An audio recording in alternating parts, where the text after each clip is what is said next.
الحمد لله الحمد لله نحمده ونستعينه ونستغفره ونؤمن به ونتوكل عليه ونعوذ بالله من شرور أنفسنا ومن سيئات أعمالنا من يهده الله فلا مضل له ومن يضلله فلا هادي له ونشهد أن لا إله إلا الله وحده لا شريك له ونشهد أن سيدنا ومولانا محمدا عبده ورسوله أما بعد فقد قال الله تعالى في كلامه القديم والفرقان المجيد بعد أعوذ بالله من الشيطان الرجيم بفضل بسم الله الرحمن الرحيم قل بفضل الله وبرحمته فبذلك فليفرحوا هو خير مما يجمعون صدق الله مولانا العظيم قال رسول الله صلى الله عليه وسلم لا يؤمن أحدكم حتى أكون أحب إليه من والده وولده والناس أجمعين أو كما قال عليه الصلاة والسلام நிகரில்லா வாழ்வழித்து நெடுநிலத்தை காப்பதற்கு மறையடித்த இறைவனுக்கு மாண்பில்லா புகழ் அடைத்தும் அவ்விறைவனின் சலாத்திலும் கருணையும் சலாம் எனும் ஈரேற்றமும் சத்திய தூதர் சரதாரி ஆலம் கண்மணி நாயகம் ரசூலை கரீம் ஸல்லல்லாஹு அலைஹி வஸல்லம் அன்னவர்களின் மீது அன்னவர்களை பின்பற்றி வாழ்ந்த சத்திய சஹாபாக்கள் தாபிஈன்கள் தபஅ தாபிஈன்கள் நல்லோர்கள் நாதாக்கள் சுஹதாக்கள் சித்திகீன்கள் சாலிஹீன்கள் குறிப்பாக நம் அனைவர்களின் மீதும் என்றென்றும் உண்டாவதாக ஆமீன் யா ரப்பல் ஆலமீன். கண்ணியத்திற்குரிய முஃமினீன்களே, அல்லாஹ்வின் நல்லடியார்களே, அல்லாஹ் ஜல்ல ஷானஹு வ தஆலா நமக்கெல்லாம் ஈமானை இஸ்லாத்தை நசீபாக்கி கண்மணி முஹம்மது ரசூலுல்லாஹி ஸல்லல்லாஹு அலைஹி வஸல்லம் அன்னவர்களின் உம்மத்தினர்கள் என்கிற பெரும் பாக்கியத்தையும் அல்லாஹ் நமக்கு தந்திருக்கிறார். அல்ஹம்துலில்லாஹ். சங்கைக்குரியவர்களே, நாமெல்லாம் முதல் வசந்தம் என்று சொல்லப்படக்கூடிய ரபீஉல் அவ்வல் என்கிற மகத்தான ஒரு மாதத்திலே நாம் மாதத்தை முன்னோக்கி நாம் அமர்ந்திருக்கிறோம். சங்கைக்குரியவர்களே, இந்த மாதத்தை நம்முடைய முன்னோர்கள் மௌலூத் மாதம் என்று சொல்வார்கள். அதே போன்று ரசூலுல்லாஹ் மாதம் அப்படின்னு சொல்லலாம். இவர்களின் அளவில் இது ரசூலுல்லாஹ் மாதம் மௌலூத் மாதம் என்று கொண்டு வந்து சேர்த்தவர்கள் அவர்களுக்கு முந்தி வாழ்ந்தவர்கள் தான். இன்றைக்கு சில வார்த்தைகளின் மூலமாக சில கருத்துக்களின் மூலமாக வரலாற்றையே மாற்ற நினைக்கிறார்கள் சிலர்கள். அல்லாஹ் அதிலிருந்து நம்மை பாதுகாப்பானார். வரலாறுகளை படிப்பதன் மூலமாகத்தான் நாம் சில பக்குவங்களை பெற முடியும். இந்த நூற்றாண்டை அல்லாஹ் பாதுகாக்க வேண்டும். பெரியவர்கள் எல்லாம் சொல்றாங்க. ஒரு வரலாற்றினுடைய ஒரு போக்கை நாம் இப்பொழுது தெரிந்து கொள்வோம். சங்கையானவர்களே, ஒரு நேரத்தில் மிகவும் அமைதியாக நிதானமாக யோசிக்கக்கூடியவர்கள் பேசக்கூடியவர்கள் இருந்தோம்.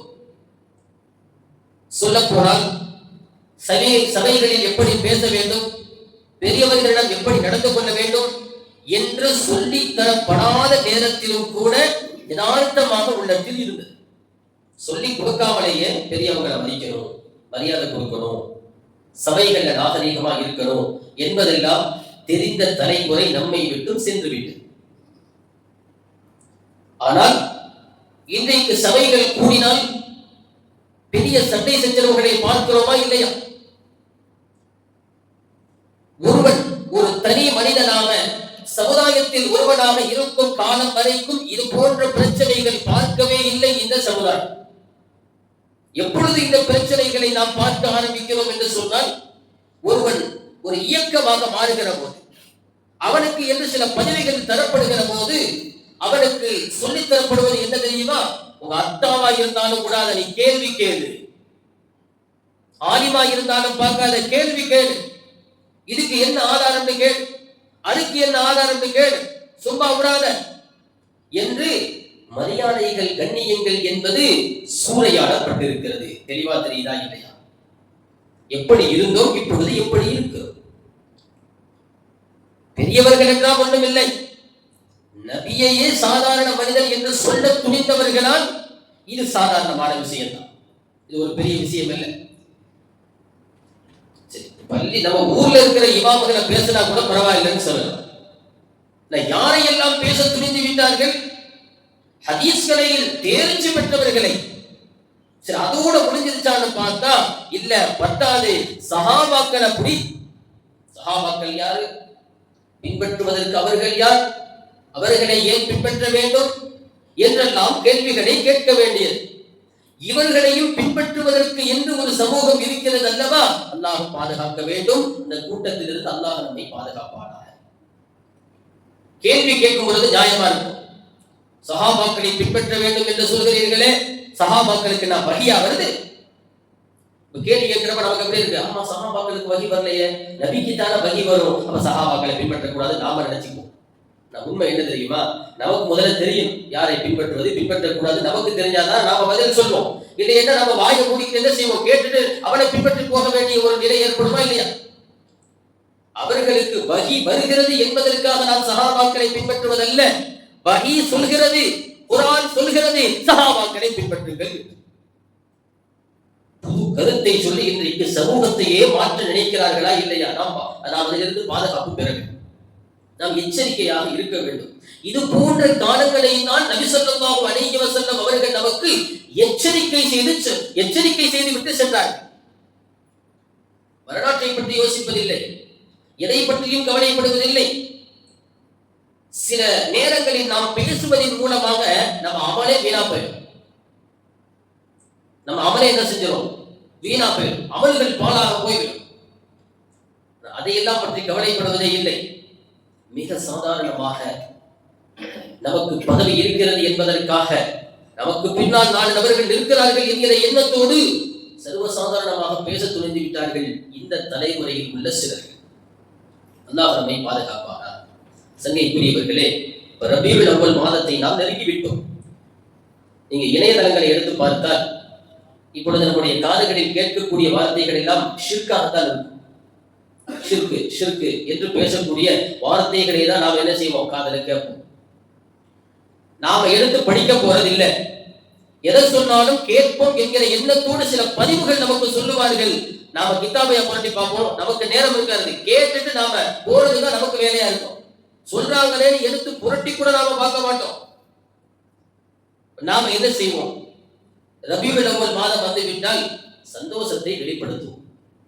நபி அவர்கள் நமக்கு கிடைத்தார்கள் என்கிற சந்தோஷம், அகிலத்தின் அருட்கொடை என்கிற சந்தோஷம், நபி ஸல்லல்லாஹு அலைஹி வஸல்லம் அவர்கள் நமக்கு வாங்கி தந்த, அல்லாஹ்விடத்திலிருந்து பெற்று தந்த வெகுமதிகள் ஏராளம். பல நிஅமத்துகள் நபியின் மூலமாக நாம் பெற்றிருக்கிறோம். புகழ்வதுதானே அர்த்தம். பேரே அல்லாஹ் அப்படிதான் வச்சிருக்கான். நபியின் பெயர் என்ன? முஹம்மது. என்ன அர்த்தம்? அதிகம் புகழப்படுபவர் என்று பெயர். அதிகம் புகழப்படுபவர். நபியை நாம் புகழ்ந்து கொண்டு நாம பேரை சொன்னா கூட அது நபியை புகழ்வதுதான். முஹம்மது என்று சொன்னாலே அது புகழ்வதுதான். அல்லாஹ் புகழும்படியாகத்தான் நபி ஸல்லல்லாஹு அலைஹி வஸல்லம் பெயரை வைத்திருக்கிறார்.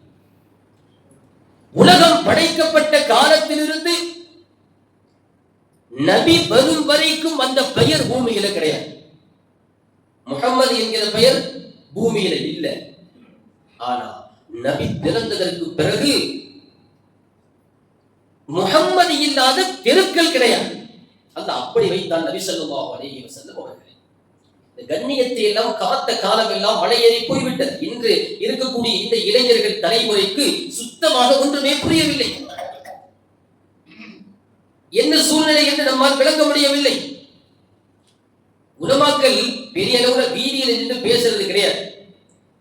வெள்ளிக்கிழமை ஜும்மால பேசுறது தான். ஆனா வெள்ளிக்கிழமையிலிருந்து வெள்ளிக்கிழமைக்கு இடைப்பட்ட அந்த 6 நாட்களுக்குள்ள பல கருத்துக்கள் பேசப்படுகிறது. நாம் அதை ஏற்றுக்கொள்ளும்படியாக ஆயிருக்கு. ஏன்னா எதை ஏற்க வேண்டும், எதை மறுக்க வேண்டும் என்கிற கல்வி நமக்கு படித்து தரப்படவில்லை என்பதுதான் உண்மை. ஆனா நம்முடைய மூதாதையர்கள் தெளிவாக இருந்தார்கள். நம்முடைய மூதாதையர்கள் மிக தெளிவாக இருந்தார்கள் இந்த விஷயத்தில். நாம நபியை பற்றி புகழ்ந்து படிப்பதை ஒரு குறையாக, உலகத்தில் அதைவிட ஒரு தீங்கு இல்லாததை போல பேசுவதை நாம் பார்க்கிறோம்.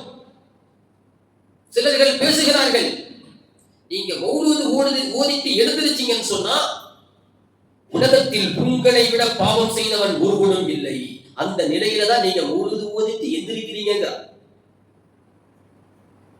மிஞ்சி மிஞ்சி போனா ஒரு 20 கிதாபு படிச்சிருப்பானா? கிதாபுகள் மதரசாக்களில் ஓதி தரப்பது ஒரு மாணவர் கல்வி கற்கக்கூடிய காலங்கள் 7 வருஷம் என்று சொன்னா ஒரு 10 வருஷமே வச்சுக்குவோமே. எத்தனை கிதாபு படிப்பாங்க? அதிகபட்சமாக எண்ணி பார்த்தா கூட 100 கிதாபு தான் இருக்கும். அதுக்கு மேல கிதாபுகள் படிக்க வாய்ப்பு இருக்க. 100 கிதாபுகளையும் முழுமையாக படித்திருக்க முடியுமா என்று சொன்னால் அதுவும் வாய்ப்பு மிக குறைவுதான். பல சூழ்நிலைகள் இருக்கும். ஒரு பாடத்தை விளங்க வைப்பதற்குள்ளால 4 நாள் ஓடிடும். அப்ப ஒரு கதிர் சபக்கு என்று சொல்வார்கள். குறிப்பிட்ட லெவல் வைத்து பாடம் நடத்தக்கூடியது, அளவு வைத்து பாடம் நடத்தக்கூடியது. சில நேரங்கள் அமையும், சில நேரங்கள் அமையாது. 100 கிதாபுகள் என்று படித்து பார்த்தாலும் கூட முழுமையாக படித்திருப்பதற்கான வாய்ப்புகள் இல்லை.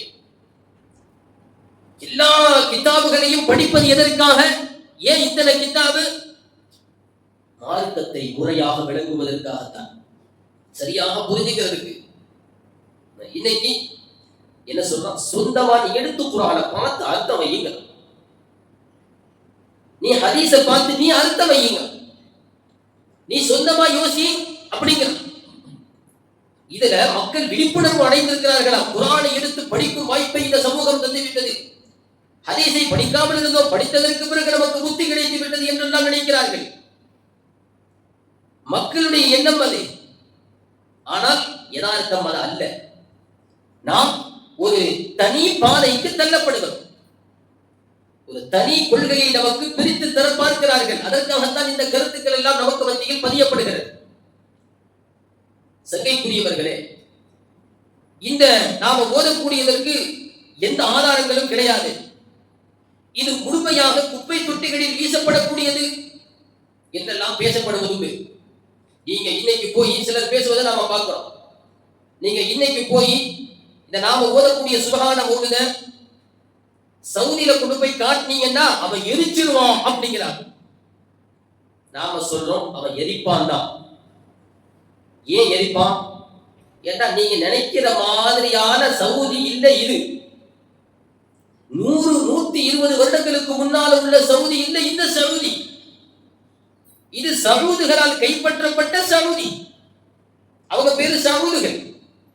அவர்கள் கைப்பற்றி சவுதின்னு பேர் வச்சாங்க. 1920க்கு முன்னால வரைக்கும் அந்த பகுதிக்கு பெயர் என்ன? அது இஜாஸ் மாகாணம் தான், சவுதி கிடையாது. இன்றைக்கு நாம சவுதிக்கு போயிட்டு சவுதியில இருக்குதான்னு கேட்கிறோம். சவுதியில இருப்பது மார்க்கம் என்பதாக எண்ணிக்கொண்டோம். சவுதியினுடைய உருவமே மாறிவிட்டதே தெரியுமா? சவுதியிலே பரம்பரைகள் பாதுகாக்கப்பட்ட வரலாறு தெரியுமா? கிட்டத்தட்ட கூகுள்ல கூட சர்ச் பண்ணி பாருங்க. நபி புகழ் பேசுவது, ரபியுல் அவ்வல் மாதத்தில் பேசுவது, புகழ் பாடுவது என்பது கிட்டத்தட்ட 1000 வருடங்களுக்கு மேலாக பாதுகாக்கப்பட்டு வந்த ஒரு நிலையம். பாதுகாக்கப்பட்டது 1000 வருடங்களுக்கு மேலாக. சொல்ல போனால் மதீனா ரவுலா ஷரீஃபை தொடர்ந்து உள்புறத்தை நீங்கள் சுற்றி பார்த்தீர்கள் என்று சொன்னாலும் கூட மௌலூதினுடைய சில வரிகள் தான் அதிலே இருந்தது, வரலாறு சொல்கிறது. ஆனால் புதிய சவுதி உருவானிச்சா இல்லையா? அவர்களுக்கு பெயர் தான் வஹாபிகள். இவர்கள் என்ன செய்தார்கள் தெரியுமா? தடயங்களை அழிக்க ஆரம்பித்தார்கள். மௌலூது வரிகளின் மீது பைண்ட் அடிச்சாங்க. மதீனாவை திறந்து காட்ட சொல்லுங்க, உள்ள நுழைந்து பார்க்க வாய்ப்பு இருந்தால் பாருங்கள், அங்க பயிரடிக்கப்பட்ட அடையாளம் இருக்கும். மதீனா ரவுலா ஷரீஃப் மூடி இருக்கா இல்லையா? பூட்டு. பூட்டுல என்ன எழுதப்பட்டிருக்குன்னு நீங்க பாருங்க. என்ன எழுதப்பட்டிருக்கு தெரியுமா? நாம புர்தா ஷரீஃப் ஓதுறோமா இல்லையா? முன்னாலெல்லாம் வாரந்தோறும் வியாழக்கிழமையில் மதரசாக்களில் பெரும்பாலும் ஓதுவது. இப்ப மதரசாக்களில் கூட ஓதப்படுவதில்லை. அதுல ஹுவல் ஹபீபுல்லதி துர்ஜா ஷஃபாஅத்துஹு லிகுல்லி ஹவுலின் மினல் அஹ்வாலி முக்தஹிமி என்கிற பைத்து தான் அந்த பூட்டிலேயே எழுதியிருக்கும். இப்பொழுது போனாலும் கூட நீங்கள் பார்க்கலாம். வரலாறுகள் பைண்டடிச்சு மறைக்கலாம்னு நினைக்கிறார். அப்படிதானே? பைண்டடிச்சா மறைஞ்சிடும்னு நினைக்கிறார். இதை நான் சென்ற வாரத்தில் நான் சொன்னேன். சூரியனை மறைக்கும் கருமேகங்களை போன்றவர்கள் தான் இவர்கள் எல்லாம். கருமேகம் வந்தா சூரியன் மறைஞ்சிருமா? சூரியன் இல்லைன்னு சொல்லிட முடியுமா? கருமேகம் எவ்வளவு நேரம் நிற்கும்? கருமேகம் நவந்திருச்சுன்னு சொன்னாக்க சூரியன் திருச்சு. இப்படிதான் இன்றைக்கு இருக்கக்கூடிய சூழ்நிலைகள் இருக்கிறது. சரி, இப்ப நமக்கு சில வரலாறுகள் தேவையா இல்லையா?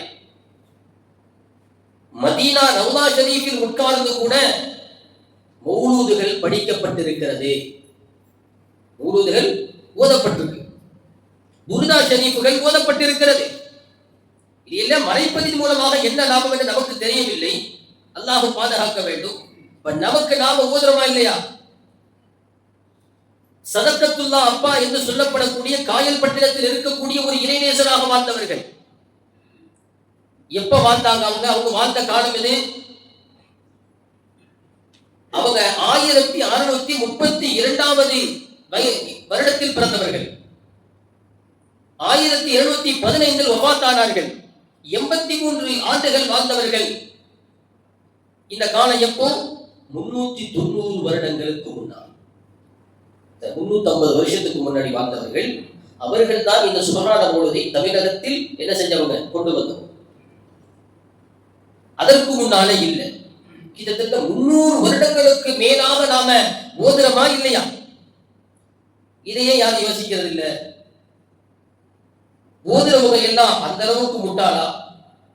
கொஞ்சம் கூட கல்வி ஞானம் இருந்திருக்காதா? எல்லா வரலாறுகளும் மாற்றப்படுகிறது.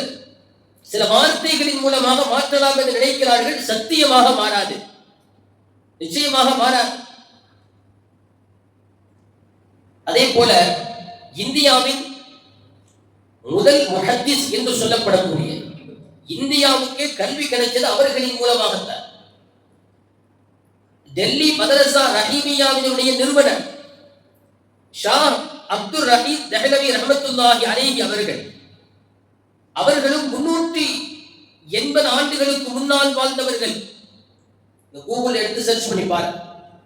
அவர்களுடைய மகனான ஷா வலியுல்லா முஹத்திஸ் தெஹ்லவி ரஹ்மத்துல்லாஹி அலைஹி அவர்கள் சொல்கிறார்கள், அப்துல் ரஹீம் தெஹ்லவி ரஹ்மத்துல்லாஹி அலைஹி என்ன செய்வாங்களாம்? ரபியுல் அவ்வல் மாதம் 12 நாட்களும் மௌலூதுகள் ஓதி விருந்து கொடுப்பார்கள் என்று அவர்களுடைய கிதாபுகளில் பதிவு செய்யப்படுகிறது. அவருடைய வரலாற்றில் பதிவு செய்யப்படுகிறது. 12 நாட்கள் மௌலூது ஓதி 12 நாட்களும் உணவு கொடுத்தார்கள். அவர்களுடைய வரலாற்றில் ஒரு பதிவு. மகன் சொல்றாங்க, ஒரு நாள் உணவு கொடுப்பதற்கான வசதி இல்ல. அந்த வருஷத்துல என்ன இல்ல, வருஷம் கொடுப்பாங்க. அந்த வருஷத்துல என்ன இல்ல, உணவு கொடுப்பதற்கான வாய்ப்பு இல்லாம போச்சு. என்ன செய்தார்கள்? கொண்ட கடலை இருக்கா இல்லையா, அதை சமைத்து, அதையாவது சமைக்க வேண்டும் என்கிற நியத்தோடு சமைத்து உணவளித்தார்கள். அன்றைக்கு இரவு நபி ஸல்லல்லாஹு அலைஹி வஸல்லம் அவர்களை கனவில் கண்டார்கள்.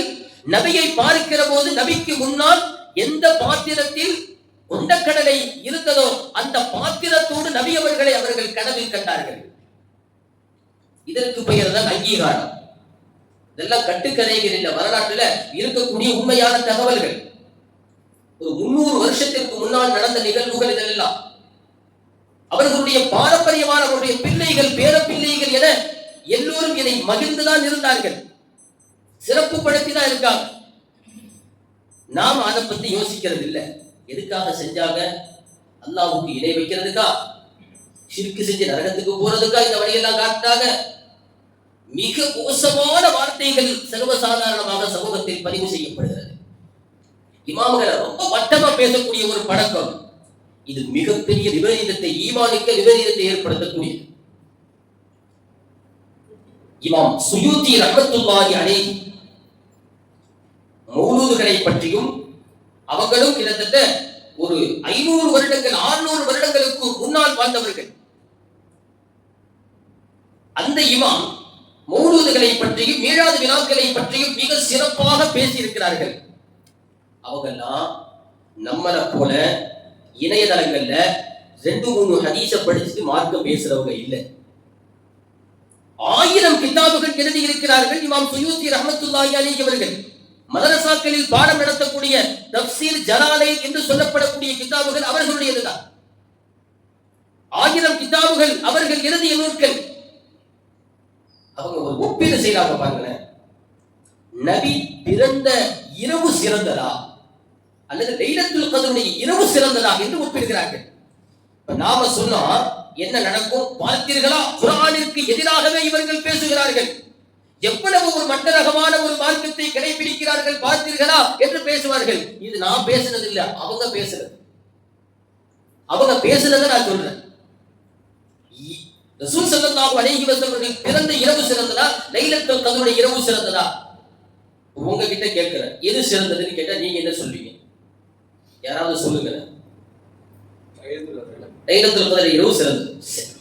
இமாம்களுடைய ஒப்பீட பாருங்க. லைலத்துல் கத்ருடைய இரவு யாருக்காக கிடைத்தது? நபி பிறப்பானதான் லைலத்துல் கத்ரே கிடைச்சிச்சு. முந்தி உள்ள சமுதாயத்துக்கு உண்டா? இல்ல. நபிக்காகத்தான் லைலத்துல் கத்ருடைய இரவே. அப்ப இங்க சிறந்தது யாரு? ரசூல் ஸல்லல்லாஹு அலைஹி வஸல்லம். சும்மா போற போக்கில் அடிச்சுட்டு போறது அல்ல. இதெல்லாம் எடுத்து இளைஞர்கள் படிக்க வேண்டும். கொஞ்சமாவது யோசிக்கணும். சரி, அடுத்து வரும். லைலத்துல் கத்ருடைய இரவுல யாரெல்லாம் வர்றா? ஜிப்ரீல் அலைஹிஸ்ஸலாம் இருக்காங்களா இல்லையா? பூமிக்கு வராங்க. மிக சிறப்பான விருந்தாளி அவங்க. நபிமார்களுக்கு வகை கொண்டு வந்த வழக்கு அவங்க. என்னைக்கு வராங்க? லைலத்துல் கத்ருடைய இரவுல வராங்க. அல்லாஹ் சிறப்பா சொல்லிட்டானா? இவங்க ஒப்பிடுறாங்க. அல்லாஹ்வுக்கு போட்டி போடுறாங்கன்னு நினைச்சுக்க கூடாது. வெளிப்படையில் ஒன்று இருக்கும், உள்ரங்கத்தில் ஒன்று இருக்கும். இதுதான் யதார்த்தம். மலக்குமார்கள் தலைவர் இங்கே வருவதால் அந்த இரவை அல்லாஹ் சிறப்புப்படுத்தி சொன்னாரா இல்லையா? இப்போ இமாம் சுயூத்தி ரஹ்மத்துல்லாஹி அலைஹி சொல்றாங்க, ஜிப்ரீல் சிறந்தவரா நபி ஸல்லல்லாஹு அலைஹி வஸல்லம் சிறந்தவரா? நபி தான் சிறந்தவங்க. யாருமே மாற்ற முடியாது. நபிதான் சிறந்தவர்கள். இப்போ மலக்குமார்களை அந்த விஷயத்துல வந்துருச்சா? இரண்டாவது விஷயம் இது. மூணாவது விஷயம் சொல்றாங்க, லைலத்துல் கத்ருடைய இரவு எந்த உம்மத்துக்கு? நபி ஸல்லல்லாஹு அலைஹி வஸல்லம் உம்மத்துக்கு தான் லைலத்துல் கத்ர் இரவு, மற்ற உம்மத்துக்கு இல்ல. ஆனால் ரசூல் ஸல்லல்லாஹு அலைஹி வஸல்லம் அவர்கள் அகிலத்திற்கே அருட்கொடை. அகிலத்திற்கே அருட்கொடை. உலக மக்கள் என்று மட்டுமல்ல, எல்லா படைப்புகளுக்கும் தலைவரே ரசூல் ஸல்லல்லாஹு அலைஹி வஸல்லம் அவர்கள் தான். அப்ப இங்க சிறந்தது எது? நபிதான். இதெல்லாம் இதற்கு பெயர் தான் ஞானம், இதற்கு பெயர் தான் கல்வி. அப்படிப்பட்ட மேன்மக்களை தான் இந்த சமுதாயத்திற்கு வழிகாட்டியாக அல்லாஹ் தஆலா தேர்ந்தெடுத்தார். நாம் அதைத்தான் சொல்லுகிறோம். இவர்களெல்லாம் சொல்லிட்டா இவங்கெல்லாம் யாருன்னு ஒரு கேள்வி கேட்பதால மாறிடுமா சம்பவம்? நிகழ்வை மாத்திரலாமா? அல்லாஹ் பாதுகாக்க வேண்டும். ஒரு ஹதீஸை சொல்லக்கூடும், நீங்கள் ஈசா நபியை அவர்களின் கூட்டத்தார்கள் புகழ்ந்ததை போல புகழாதீர்கள் என்ற ஹதீஸ்ல இருக்கு.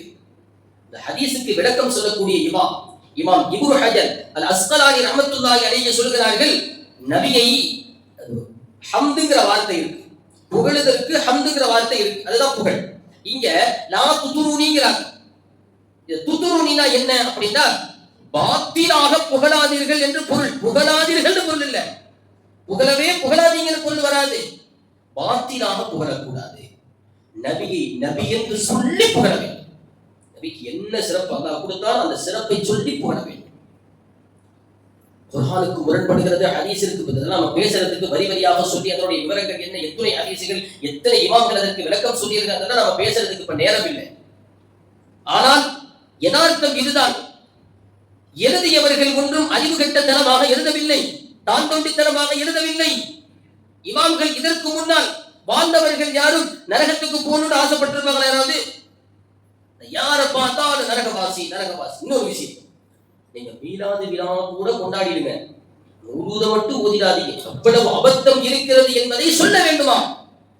மீலாது விழா கொண்டாடக்கூடாதுன்னு சொன்னவங்க கொண்டாடாதே சொல்லிட்டாங்க, வேற வழி இல்ல. மீலாது என்ன சொல்றது? மீலாது மௌலூதுனா என்ன? நபியின் சிறப்பை பேசுவது மீலாது, பயான் பேசுறதுக்கு பேரு மீலாது. மௌலூதுனா நபியை கவிதையில் புகழ்வது. அல்லாஹ் பாதுகாக்க வேண்டும். தவறான புரிதல்கள் நமக்கு மத்தியில் பரப்பப்படுகிறது.